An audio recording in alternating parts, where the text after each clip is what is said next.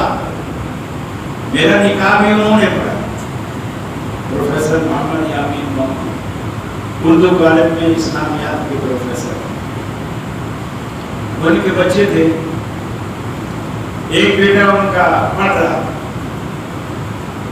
Charter accountant, یہ course کر رہا، باقی بھی اس سے چھوٹے تھے وہ پڑھا.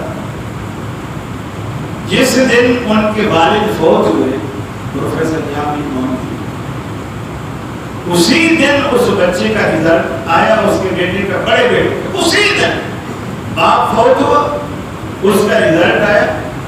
اس نے پورے پاکستان کو چارٹر اکاؤنٹنٹ میں ٹاپ کی، اور دنیا کی کئی بڑی بڑی کمپنیوں نے اسے ہائر کرنے کے لیے آفرز کی، اور پہلی دفعہ اسے 5 لاکھ تنخواہ، وہ وقت بہت سستا زمانہ، 5 لاکھ تنخواہ کے اوپر سے وہ فوت ہو گئے. عالم فوت ہو گیا، بچوں کی حفاظت عزت کے ساتھ اللہ تعالیٰ کر رہا. یہ توکل چاہیے، یہ بھروسہ چاہیے کہ یا اللہ ہم کچھ نہیں، سب کچھ تو، ہماری کوئی حیثیت ہی نہیں، سب کچھ تو.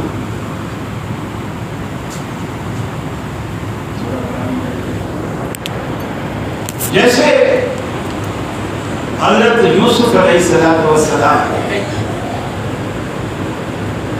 ایک الزام ان پر لگایا گیا اور وہ جیل میں ہیں۔ یہ عورتیں بھی بڑا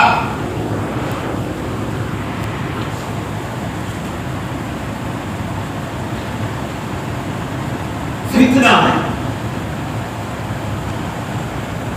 اموال بھی، اولاد بھی، ازواج بھی، یہ فتنہ۔ عزیز مصری کی بیوی نے ڈورے ڈالے، جب ناکام ہوئی تو بات ساری یوسف علیہ السلام۔ اللہ نے ان کے داغ کو دھویا، انہی کے خاندان میں سے گواہی دلوا کر۔ اس کی قمیص کو دیکھو، سامنے کا دامن پھٹا ہے یا پیچھے کا دامن پھٹا ہے؟ اگر پیچھے کا دامن پھٹا ہے تو زلیخا جھوٹی ہے، اور اگر سامنے کا دامن پھٹا ہے تو یوسف جھوٹا۔ جب دامن دیکھا گیا پیچھے سے پھٹا، اس کے باوجود بھی جیل میں ڈالا، اور رب العالمین سے حضرت یوسف نے خود مانگا، فرمایا رب السجن احب الی مما یدعوننی الیہ۔ اے الہ العالمین، جس برائی کی، جس گندگی کی، جس غلاظت کی مصر کی عورتیں مجھے دعوت دیتی ہیں، اس غلاظت میں پڑھنے سے زیادہ بہتر میرے لیے جیل ہے۔ اے الہ العالمین، میری آبرو کی حفاظت فرماتے ہوئے مجھے جیل میں قیدی بنا دے، دیکھے تاکہ میں ان کے ہتھ کنڈوں سے بچ سکوں، ان کی چالوں سے بچ سکوں۔ جیل میں چلے گئے، لیکن جاتے ہی آخر اللہ رب العالمین کا ہونے والا پیغمبر ہے، جیل میں جاتے ہی اپنے قیدی ساتھیوں سے سوال کیا، اپنے ضمیر کو ٹٹول کر، جھنجھوڑ کر میرے ایک سوال کا جواب دو، ارباب متفرقون خیر ام اللہ الواحد القہار۔ اے قید کے ساتھیوں، یا صاحب السجن، اے میرے جیل کے رفیقو، مجھے یہ بتلاؤ کائنات میں ایک خدا بہتر ہے یا بہت سارے خدا بہتر ہوتے ہیں؟ دنیا کا سارا نظام درم برم ہو جاتا اگر دنیا میں ایک سے زیادہ خدا ہوتے۔ ایک کہتا میں کراچی والوں کو بارش دوں گا، دوسرا کہتا ہرگز نہیں، میں سورج تیز کر کے بادل ہٹا کے ان کو گرمی سے ماروں گا۔ ایک کہتا میں اگلے ہفتے اس کی شادی کراؤں گا، دوسرا کہتا میں زندگی بھر ہونے نہیں دوں گا۔ وہ کہتا تو کر کے دکھا، وہ کہتا تو روک کے دکھا۔ خدا آپس میں لڑ پڑتے۔ لو کان فیہما آلہۃ الا اللہ لفسدتا، زمین آسمان میں کوہرام مچ جاتا اگر ایک سے زیادہ خدا ہوتے۔ آپس میں ان کے پھٹے، آپس میں لڑائیاں ہوتی۔ یہ ساری جو کائنات کو چلانے والا ہے ایک طرف۔ اب آپ دیکھیں توحید اللہ تعالیٰ نے اتنا آسان بنایا اس کو سمجھنے کے لیے۔ آپ بخاری نہیں پڑھ سکتے، مسلم نہیں پڑھ سکتے، قرآن کا ترجمہ اور تفسیر بھی نہیں پڑھ سکتے، کوئی بات نہیں، درس نظامی بھی آپ نے نہیں پڑھا ہوا، کوئی بات نہیں۔ اللہ کے رسول نے جن اصحاب کو توحید سکھلائی تھی وہ کون سا درس نظامی پڑھے ہوئے، کون سا صرف نام کا کورس کیا ہوا، کون سا فلسفہ اور منطق اور معانی اور علم البیان پڑھا ہوا، کچھ بھی نہیں۔ بکریاں چرانے والے، اونٹ چرانے والے، بھیڑیں چرانے والے، محنت مزدوری کرنے والے، کبھی اسکول کا منہ نہیں دیکھا۔ منہ کیا دیکھتے؟ اسکولوں کا وجود ہی نہیں، کوئی کالجز نہیں، کوئی یونیورسٹیاں نہیں، کوئی مدرسے نہیں۔ ان ان پڑھوں کو اللہ کے رسول نے توحید کا درس دیا، اور آج وہ ہستیاں جو بکریاں چلانے والی اللہ کے رسول سے جب توحید کا درس لیتے ہیں، آج ہم انہیں اپنا امام کہتے ہیں۔ ابو بکر صدیق رضی اللہ تعالیٰ عنہ، عمر فاروق، عثمان غنی، علی المرتضیٰ رضی اللہ عنہ ہمارے لیے نمونہ، ایک مشعل ہے، ایک شمع جو روشن ہے، ہمارے لیے رہبر و رہنما ہیں۔ حالانکہ توحید اتنی آسان۔ اب اللہ کہتا ہے اے دنیا والو تم پڑھے لکھے نہیں ہو، کوئی بات، فرمایا وَإِنَّ لَكُمْ فِي الْأَنْعَامِ لَعِبْرَةً، دنیا میں جانوروں کے اندر بھی ہم نے تمہارے لیے ایک عبرت رکھ دی، درس توحید رکھ دی۔ صبح ناشتے کی ٹیبل پہ رکھا ہوا دودھ کا گلاس، اسے دیکھو، غور کرو، یہ کہاں سے آیا، کیسے آیا، کس نے بھیجا، کن پروسیس سے گزر کر تمہارے ظرف میں آیا۔ آپ دیکھتے نہیں ہو، تمہاری بھینس کی رنگت کالی، تمہارے چارے کی رنگت ہری، خون کی رنگت سرخ اور گوبر کی رنگت بدبو، گوبر کی رنگت ہری بھی ہے اور بدبودار بھی ہے، پیشاب میں پلاہٹ بھی ہے، بدبودار بھی ہے، لیکن وہ کون ہے؟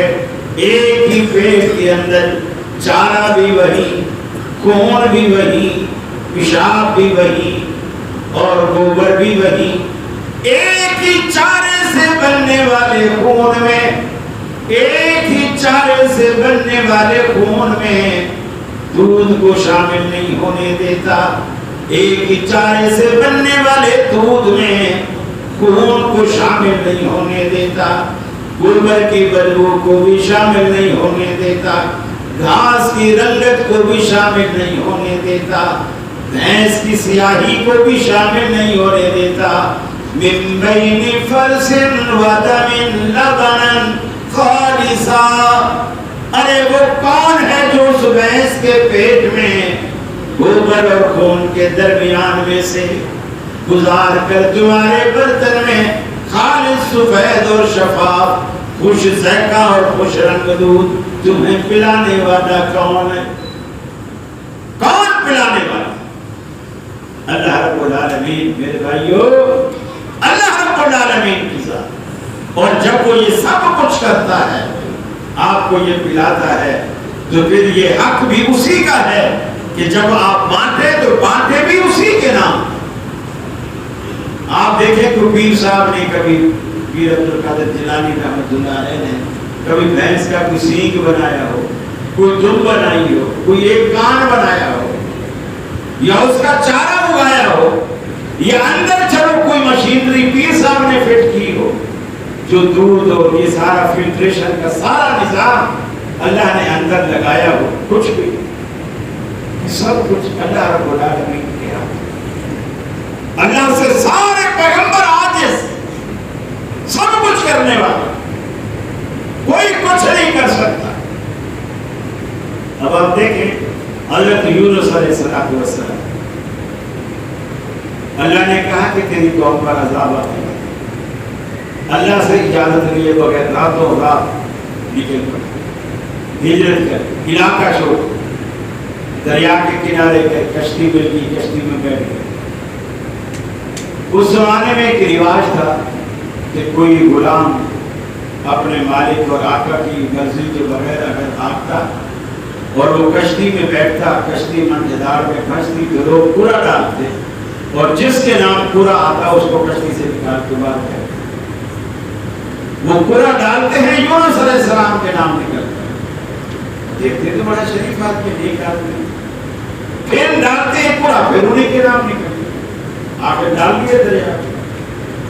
اللہ تعالیٰ نے مچھلی سے، عام مچھلی نہیں تھی جو پاپلیٹ ٹائپ کی آپ کھاتے ہو، جس میں یونس علیہ السلام پورے اندر چلے گئے، اندر ایک جہان آباد ہے، جہان آباد ہے، لیکن یہ سمجھ گئے کہ یہاں سے اب لوگوں کو تو قبر کے اندر کی ریکارڈنگ آ جاتی ہے نا باہر، وہ اندر جا کر سمجھ گئے کہ میری یہاں کی آواز اب باہر اللہ کے سوا کوئی سننے والا نہیں، کوئی نہیں سن سکتا۔ چنانچہ قرآن نے بڑا عجیب نقشہ فرمایا وَذَنُّونِ إِذْ ذَهَبَ مُغَاضِبًا فَظَنَّ أَن لَّن نَّقْدِرَ عَلَيْهِ فَنَادَىٰ فِي الظُّلُمَاتِ. ذرا مچھلی والے کا حال بھی سنو. جب غضبناک ہو کر ہجرت کر کے بھاگ پڑے وہ یہ سمجھ بیٹھے کہ ہم اس کو روکنے پر قادر نہیں مگر ہم نے اسے روک کے دکھایا. فَظَنَّ أَن لَّن نَّقْدِرَ عَلَيْهِ وہ یہ سمجھ بیٹھا کہ ہم قدرت نہیں رکھتے کہ اسے روک لیں گے پار نہیں لگنے دیں گے. یونس چاہتا ہے میں دریا پار کروں. اللہ کہتا ہے کہ میں اسے مچھلی کا نوالا بناؤں. کراچی والوں لانڈی والوں مجھے بتلاؤ یونس کی خواہش پوری ہوتی ہے یا اللہ کی مرضی پوری ہوتی ہے؟ حضرت ابراہیم علیہ السلام نے اپنے بیٹے کو لٹایا. بیٹے نے اپنی گردن بھی پیش کر دی. باپ نے چھری بھی دھار لگا کے ہاتھ میں لے لی. تکبیر بھی پڑھ لی. بیٹے کی گردن کو اللہ کے حکم سے کاٹنے بھی لگے. چھری چل رہی ہے. باپ چاہتا ہے میں ذبح کر دوں. بیٹا چاہتا ہے میں ذبح ہو جاؤں. اللہ کہتا ہے نہیں میں اس کی جگہ دوبارہ ذبح کروں گا. مجھے بتلائیے مرضی باپ کی پوری ہوتی ہے بیٹے کی پوری ہوتی ہے یا رب العالمین کی؟ اللہ رب العالمین نے حضرت نوح علیہ السلام کو دکھایا. نوح علیہ السلام بیٹے سے کہتے ہیں بیٹا آج اللہ غضبناک ہے عذاب آنے والا ہے. پانی آئے گا سیلاب آئے گا فلڈ آئے گا. ابا مجھے کیوں ڈراتے ہو؟ کتنا پانی آئے گا؟ اس مسجد جتنا 2 منزل جتنا. سآوی إِلَىٰ جَبَلٍ يَعْصِمُنِي مِنَ الْمَاءِ. کتنا اونچا پانی آئے گا میں بھاگ کر اس پہاڑ کی چوٹی پر چڑھ جاؤں گا. یہ پہاڑ مجھے پانی سے بچائے گا. یعصمنی من الماء. بیٹا مشرک ہے بیٹا کافر ہے وسائل پہ تکیہ کرتا ہے وسائل پہ بھروسہ کرتا ہے.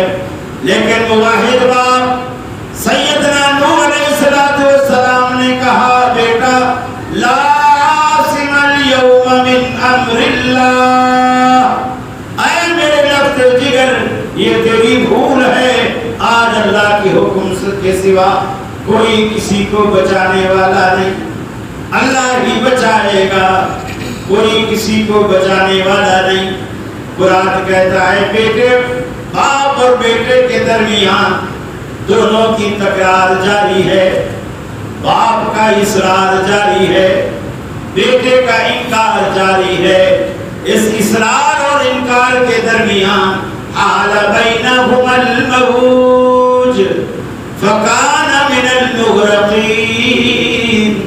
فرمایا ایک پانی کی ایسی موج باپ بیٹے کے درمیان حائل ہوئی کہ بیٹا باپ کی نظروں کے سامنے غرق ہو گیا. پیغمبر دیکھتا رہا بیٹا ڈوبتا رہا. پیغمبر دیکھتا رہا بیٹا ڈوبتا رہا. بچا نہیں سکتا. اور یہاں لوگ کہتے ہیں بڑھیا نے جیسے آواز لگائی اس کشتی میں اس کی بارات جا رہی تھی اس کے اکلوتے بیٹے کی تو پیر عبدالقادر جیلانی خطبہ دے رہے. خطبہ دیتے آواز کو سنا.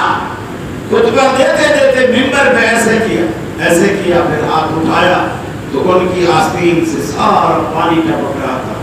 لوگ بھی حیران. لوگوں نے جمعے کے بعد پوچھا حضرت یہ کیا؟ بولے گڑیا نے آواز لگائی اور وہ کشتی ڈوب رہی تھی اس نے مجھے پکارا اور میں نے ہاتھ دے کر اس کشتی کو اوپر اٹھا دیا اور یہ جو پانی تھا اس دریا کا پانی تھا جس سے میری آستین بھی. اب اندازہ لگاؤ جب فرشتوں نے اللہ سے جا کر کے کہا نا کہ آج وہ کشتی جو ہم نے ڈبوئی جتنے بندے مارے تھے سارے کے سارے اس نے واپس اٹھا دیے. اللہ نے کہا چپ کر جاؤ وہ تو 100 سال کشتیاں بھی ترا دے گا، ایک کشتی کا خسارہ برداشت کر۔ یہ رب ہے، یہ عقیدے ہیں مسلمانوں کے۔ یعنی اللہ اپنے بندوں سے ڈرتا پھر رہا ہے کہ ایک کشتی کا نقصان برداشت کر لو، ورنہ وہ 100 سال پرانی ڈوبی کشتیاں بھی ترا دے گا، پھر کیا کریں گے؟ یہ اللہ کو ایسا سمجھا ہوا ہے جیسے کوئی ہیر رانجھا کی کہانی بیان کر، سسی پنوں کا قصہ بیان کر، لیلا مجنوں کا قصہ بیان کر۔ میرے بھائیو، وہ رب ہے، وہ کہتا ہے ان بطش ربک لشدید، میری پکڑ بڑی سخت۔ اپنے حبیب سے کہتا ہے حبیب لو تقبل علینا بعض الاقاویل لاخذنا منه باليمين ثم لقطعنا منه الوتين فما منكم من احد عنه حاجزين۔ اگر ہمارا پیغمبر ہمارے بارے میں کوئی ایسی بات کہے جو ہم نے نہیں کہی اور وہ کہے کہ اللہ نے کہی اور اللہ نے نہ کہی ہو، پھر ہم پیغمبر کو دائیں سے پکڑ لیں، پیغمبر کی رگ حیات کاٹ دیں، ذبح کر دیں پیغمبر کو۔ فما منکم من احد عنہ حاجزین، تم میں سے کوئی بھی ہم سے جھگڑنے والا، پوچھنے والا، سوال کرنے والا نہیں ہے کہ پیغمبر کو کیسے ذبح کریں۔ میں مالک کو مرضی، یہ رب، یہ وہابیوں کا رب ہے، یہ وہابیوں کا رب ہے، اور دنیا اس پہ خوش ہے۔ دنیا کس پہ خوش ہے کہ جی تعداد دیکھ لو، گنتی کر لو، شہر میں مسجدیں دیکھ لو، تمہاری کتنی مسجدیں، تمہاری کتنی مسجدیں، تمہاری کتنی تعداد ہے، تمہارے کتنے ووٹر ہیں، ہمارے کتنے ووٹر ہیں۔ یہ تانا بہت پرانا ہے۔ بلی جو ہے یہ شیر کی خالہ کہلاتی ہے، بلی شیر کی خالہ کہلاتی ہے۔ یہ ہم بچپن سے اسکول کی کتابوں میں پڑھتے تھے کہ بلی شیر کی خالہ ہے۔ تو ایک دن شیر نے کہا، ایک دن خالہ نے یعنی بلی نے شیر سے کہا تو جنگل کا بادشاہ بنا پھر رہا ہے، دنیا تجھے شیر کہتی ہے، اور سالوں میں کبھی کوئی ایک یا دو تیرے بچے ہیں، ایک دو تیرے بچے ہوتے ہیں، اور بڑا پھر رہا بادشاہ جنگل کا، اور مجھے دیکھ کوئی 6 ماہ نہیں گئے، ہر 6 مہینے میں 6 7 4 5 6 7 4 5 بچے تو میں ہر 6 مہینے بعد دے ہی دیتے۔ لوگ ہمیں یہی کہنا چاہتے ہیں۔ شیر نے پتہ ہے کیا جواب؟ اس نے کہا خالہ جی بات تو تیری صحیح، ہر 6 مہینے بعد تو درجنوں بچے نکال دیتی ہے، لیکن جتنے بھی تعداد ہو لوگ کہتے تو بلی کے بچے ہیں، لوگ انہیں کہتے تو بلی کے بچے، میرا بھلے ایک ہو یا 2 ہو، دنیا اسے شیر کا بچہ کہتی ہے۔ شیر اہل حدیث کا بچہ بچہ الحمدللہ مجاہد ہو، توحید کا سپہ سالار ہوتا ہے، اور لوگوں کے لاکھوں بھی ہوں تو مجاور ہو۔ یہی سب سے بڑا بنیادی فرق مجاہد میں اور مجاور۔ بلی کے بچے لاکھوں بھی ہوں تو کچھ نہیں کر سکتے، شیر ایک بھی ہو تو بہت کچھ کر سکتے۔ اسی لیے ٹیپو سلطان نے کہا تھا گیدڑ کی 100 سالہ زندگی سے شیر کی 1 دن کی زندگی بہتر ہے۔ یہ سمجھنے والوں کے لیے بات ہے۔ میرے بھائیو، اللہ کی توحید جب تک آپ اپنے سینے میں نہیں بٹھائیں گے، جگہ نہیں دیں گے، اس وقت تک ہماری نماز، روزہ، حج، زکات، قربانیاں کچھ بھی فائدہ نہیں دے۔ اب یونس علیہ السلام مچھلی کے پیٹ میں گئے، اللہ کا قرآن کہتا ہے، فرمایا وَنَادَى فِي الظُّلُمَاتِ، سیدنا یونس علیہ السلام نے ایک اندھیرے میں نہیں کئی اندھیروں میں رب العالمین کو پکارا، کئی اندھیروں میں، رات کی سیاہی کا اندھیرا، سمندر کی گہرائی کا اندھیرا، شکم ماہی کا اندھیرا، تینوں اندھیروں میں یونس علیہ السلام کے لبوں پر کس کا نام آیا لاٹھی والوں؟ کس کا نام آیا؟ قرآن کہتا ہے لولا انہ کان من المسبحین، اگر یونس علیہ السلام کے ہونٹوں پر ہمارا نام نہ آتا، یونس کے لبوں پر ہمارا نام نہ آتا، یونس اپنی مشکل میں ہمیں نہ پکارتا، لَلَبِثَ فِي بَطْنِهِ إِلَى يَوْمِ يُبْعَثُونَ، فرمایا قیامت تک ہم یونس کو مچھلی کے پیٹ میں رکھتے، ہمارے سوا کوئی اس کی دستگیری نہ کر سکتا۔ یہ رب، اس کو پہچانو، اس کی عظمت کو پہچانو۔ اب ماشاءاللہ آج کا بھی سیزن ہے، قربانی کا بھی سیزن ہے۔ قربانی کرنے سے پہلے اپنے عقیدے کی اصلاح کریں، اپنے عقیدے کی اصلاح کریں، ورنہ جانور ضائع، اونٹ کی قربانی ضائع، گائے کی ضائع، بکرے کی ضائع، جب تک توحید نہ ہو۔ ان اللہ لا یغفر ان یشرک بہ ویغفر ما دون ذلک لمن یشاء، اللہ کا قرآن کہتا ہے جس نے شرک کیا اس کو نہیں بخشوں گا،